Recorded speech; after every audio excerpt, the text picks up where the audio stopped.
जब जात जात की जानी, सुख स्नेह शोभा गुण खानी, परम प्रेममय मृदु सिकीनी, चारु चेत भीति लिखि लीनी, कई भवानी भवन बहोरी, बंदी चरण बोली कर जोरी, जय जय गिरिवर राज किशोरी, जय महेश मुख चंद चकोरी, जय गज बदन षडानन माता, जगत जननी दामिनी नुति गाता, सहित आदि मात्र अवसाना, अमित प्रभाव बेदु नहीं जाना, रमा बेदु नहीं जाना, भव भव विभव पराभव कारिणी, विश्व विमोहनी स्वबस विहारिणी, पति देवता सुतीयमहु, मातु प्रथम तव रेख, महिमा अमित न सकहि कहे, सहस सारदा शेष।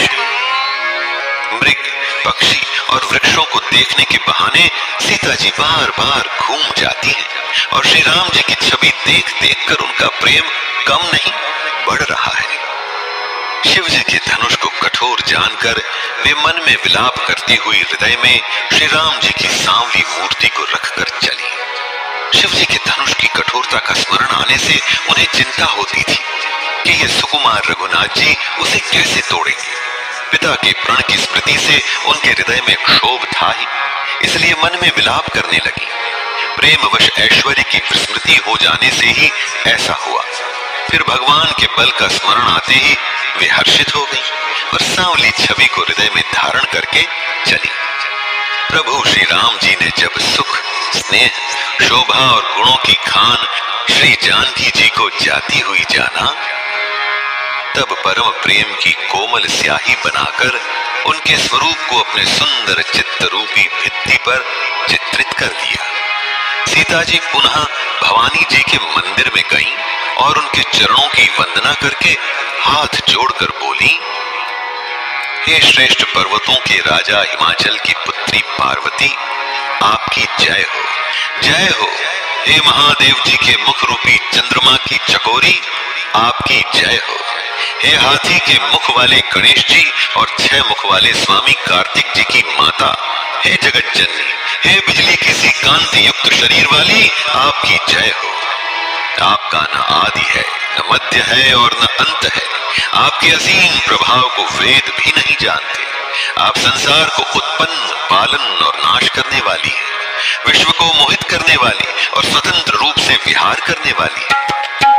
सेवत तो ही सुलभ फलचारी, वरदायनी पुरारी प्यारी, देवी पूजी पद कमल तुम्हारे, सुर नर मुनि सब होहि सुखारे, और मनोरथ जानहु नीके, बसहु सदा पुर सबही के, कीन्हु प्रगट न कारण तेहि, अस कहि चरण गाहे बैठेहि, विनय प्रेम बस भई भवानी, खसी माल मूरति मुस्कानी, सादर सिया प्रसाद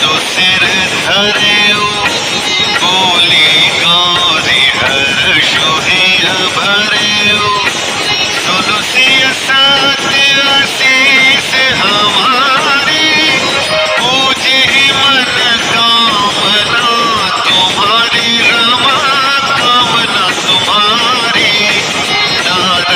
वचन सदा सोची साचा, सो बरु मिली जाहि मनु राजा।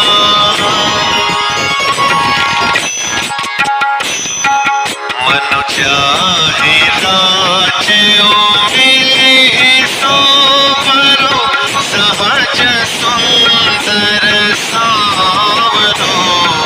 करुणा निधान सुजान सीलु संदेहु जानत रावरो। एहि भांति गौरी असीस सुनि सिय सहित हिय हर्षि अली। तुलसी भवानी पूजी पुनि पुनि मुदित मन मंदिर चले। जानि गौरी अनुकूल, सियहि हर्षो न जाय कहे। मंजुल मंगल मूल, बाम अंग हरकन लगे। पति को इष्ट देव मानने वाली श्रेष्ठ नारियों में हे माता आपकी प्रथम गणना है। आपकी अपार महिमा को हजारों सरस्वती और शेष जी भी नहीं कह सकते। हे भक्तों को मुंह मांगा वर देने वाली, हे त्रिपुर के शत्रु शिव जी की प्रिय पत्नी, आपकी सेवा करने से चारों फल सुलभ हो जाते हैं। हे देवी, आपके चरण कमलों की पूजा करके देवता, मनुष्य और मुनि सभी सुखी हो जाते हैं। मेरे मनोरथ को आप भली भांति जानती हैं, क्योंकि आप सदा सबके हृदय रूपी नगरी में निवास करती हैं। इसी कारण मैंने उसको प्रकट नहीं किया। ऐसा कहकर जानकी जी ने उनके चरण पकड़ लिए। गिरिजा जी सीता जी के विनय और प्रेम के वश में हो गई। उनके गले की माला खिसक पड़ी और मूर्ति मुस्कुराई। सीता जी ने आदर पूर्वक उस प्रसाद माला को सिर पर धारण किया। गौरा जी का हृदय हर्ष से भर गया और वे बोली, हे सीता, हमारी सच्ची आशीष सुनो, तुम्हारी मनोकामना पूरी होगी। नारद जी का वचन सदा पवित्र अर्थात संशय, भ्रम आदि दोषों से रहित और सत्य है। जिसमें तुम्हारा मन अनुरक्त हो गया है वही वर तुमको मिलेगा। जिसमें तुम्हारा मन अनुरक्त हो गया है वही स्वभाव से ही सुंदर सांवला वर श्री रामचंद्र जी तुमको मिलेगा। वह दया का खजाना और सुजान अर्थात सर्वज्ञ है, तुम्हारे शील और स्नेह को जानता है। इस प्रकार श्री गौरी जी का आशीर्वाद सुनकर जानकी जी समेत सब सखियां हृदय में हर्षित हुई। तुलसीदास जी कहते हैं, भवानी जी को बार बार पूजकर सीता जी प्रसन्न मन से राजमहल को लौट चली। गौरी जी को अनुकूल जानकर सीता जी के हृदय को जो हर्ष हुआ वह कहा नहीं जा सकता। सुंदर मंगलों के मूल उनके बाएं अंग फड़कने लगे। हृदय सराहत सियलो नाई, गुर समीप गवने दो भाई। राम कहा सब को सिख पाही, सरल स्वभाव छुअत छल नाही। सुमन पाई मुनि पूजा कीनी, मुनि असीस दो भाई नदीनी। सुफल मनोरथ हो तुम्हारे, राम लखन सुन भय सुखारे। करि भोजन मुनि वर बेज्ञानी, लगे कहन कछु कथा पुरानी। विगत दिवस गुरु आय सुपाई, संध्या करन चले दो भाई। प्राची दिशि शशि उयाओ सुहावा, सिय मुख सरिस देखि सुख पावा। देखि सुख पावा माही, सिय बदन सम हिम कर नाही। जन्म सिंधु पुनि बंधु बिषु, दिन मलिन सकलंक।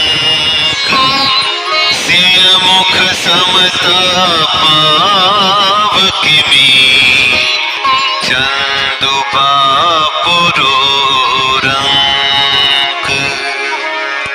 हृदय में सीता जी के सौंदर्य की सराहना करते हुए दोनों भाई गुरु जी के पास गए।